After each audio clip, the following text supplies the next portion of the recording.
Hello! In this video, I am going to be sharing with you a solution that I recently learned of, and it is the hit counter and star rating that can be implemented in SharePoint. Now, I know SharePoint 2016, this is the 2016 version.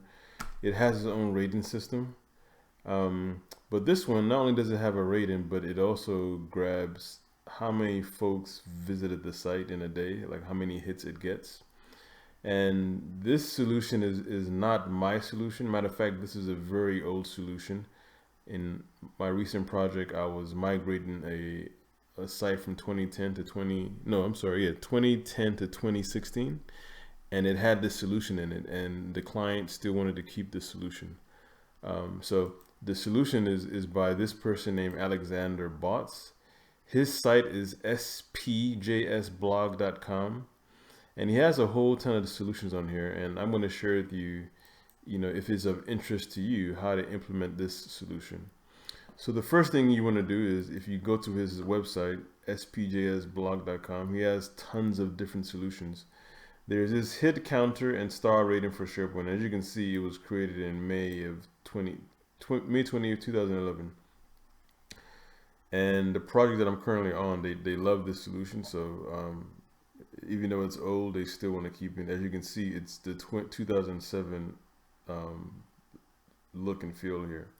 But anyway, the first thing you want to do is this is the setup solution. If you go to a site, you have to create a list, and in that list, you have to have these columns: URL, referring URL, user, rating, and then browser. And these are what the types should be. And then you have to, in your site, you have to download and have these solutions in here. These are what he created. So hit counter and star rating for SharePoint. And you can get that here, which is this here. It's the version 2.3.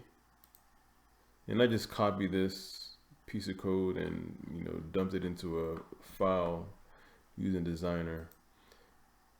So you have that, and then you also have this SPJS utility, and do the same thing.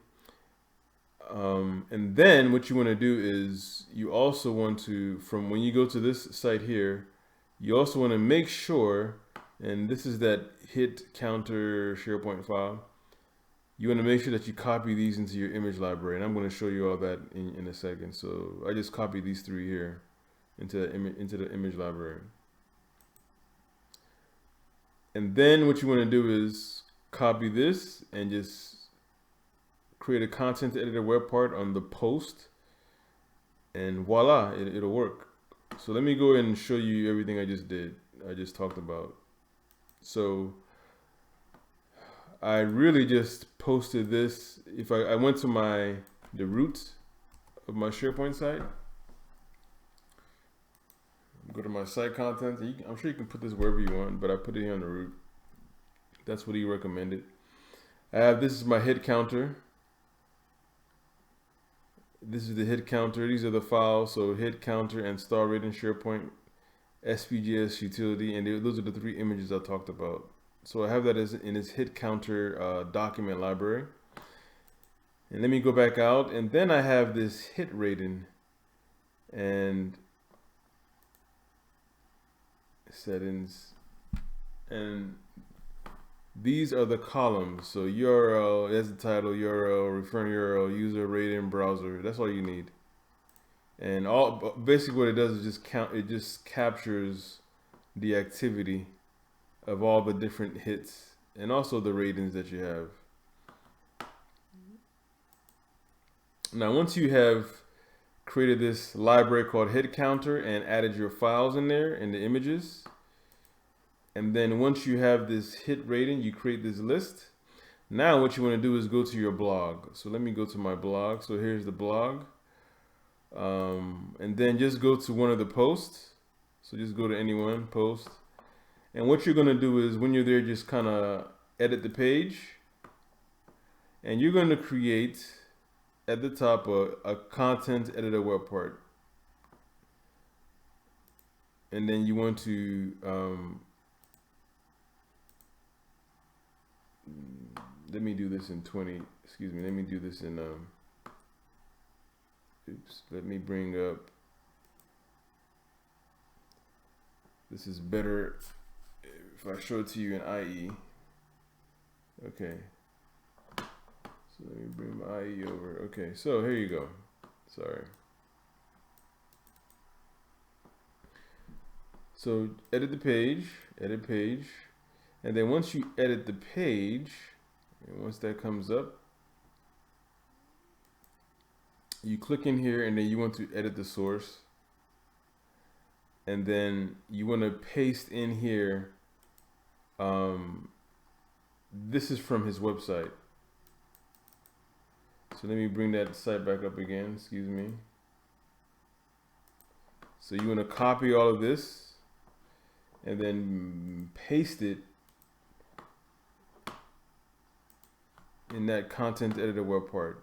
And once you paste it in here, you have to make sure that you go through and you, at the bottom here, this is the JavaScript at the bottom. Make sure this would be the list name, and this would be the base URL. This is the counter list base URL. So this is the site, your site. This is my site. So once you add the base URL of your site, now you have to make sure that you come down here where it says star images, and those images that we uploaded into the images library, the star off, star on, and star selected. You got to make sure you change those to reference your images, and then that's all you have to do. That's all you have to do. So, and then once you do that, it'll just work, and then you get this here. And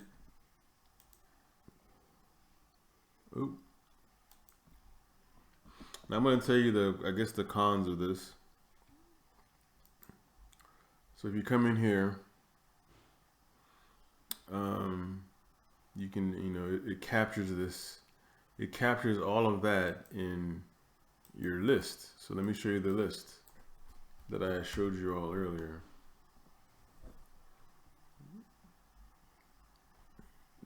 So here's the hit rating list, and it captures everything in here as I showed. I believe I showed this to you already. Yeah. So this is how it captures and how it remembers how many stars and how many hits for each particular blog post, and it's all based on the ID of the blog post.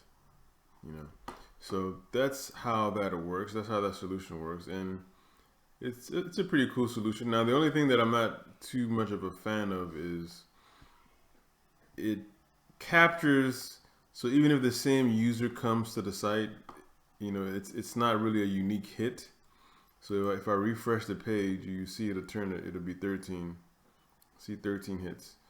So that's my only gripe about this, but I guess, if they just wanted to know total, regardless of how many times a certain person hit it, then I guess this will work fine. I mean, it works fine where, the client that we're with now. So anyway, I hope that video makes sense. I hope you enjoyed it. I'll post all the links below, so just check those out. Thanks for watching. Bye.